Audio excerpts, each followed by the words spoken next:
Born and raised in the States, I was groomed to believe that goddesses graced the covers of our magazines. Truly, their beauty seemed to have no end, but every goddess looked like my light-skinned friends. Until one day, my world changed in a library when I spotted a goddess who kind of looked like me. I took my cover girl home so my mom could see. She said, "This girl is not a model, she's a refugee." I was just a little kid. My mom began to explain about this world I'd never known, the DNA in my veins. Iran, Afghanistan, Iraq, we escaped.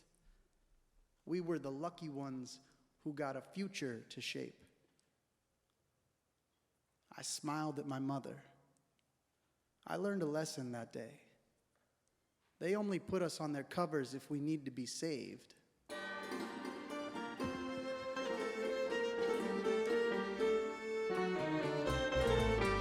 Fast forward 20-some years, post 9/11, this picture appears, a symbol. Freedom must persevere in this region where feminism is so feared. Holy shit, that's a hell of a spin. Even for us, anything for the win. Washington needed the ladies, so they dig this pic up from the 80s. They spread it around like it's rabies, then they drop bombs while everyone's hazy.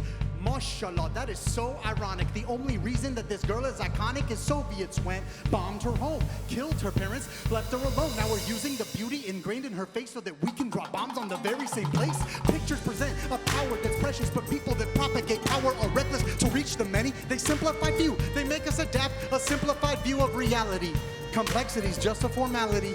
Each movement, it needs a fatality. Yes, each movement, it needs a fatality. One image to sum it all up. One person becomes all of us. To be or not to be, 2D, to lose the dimensions, to be incomplete. Notoriety is highly biased. The camera lens turns us into giants. The problem with that? Simply this. Giants may sell, but they do not exist. See, 20 years later, we tracked the girl down. Our diamond in the rough is a widow now. Her jade eyes had faded to a coppery brown. She had never seen the picture. She didn't know how. Her face had changed the conversation to the West. Her daughter passed away, but she's doing her best. She prays every day, never late. She's devout. We put her on a cover, but we never helped her out. Somebody help me out. I'm trying to be brave. What hope is there for me if my goddess was never saved?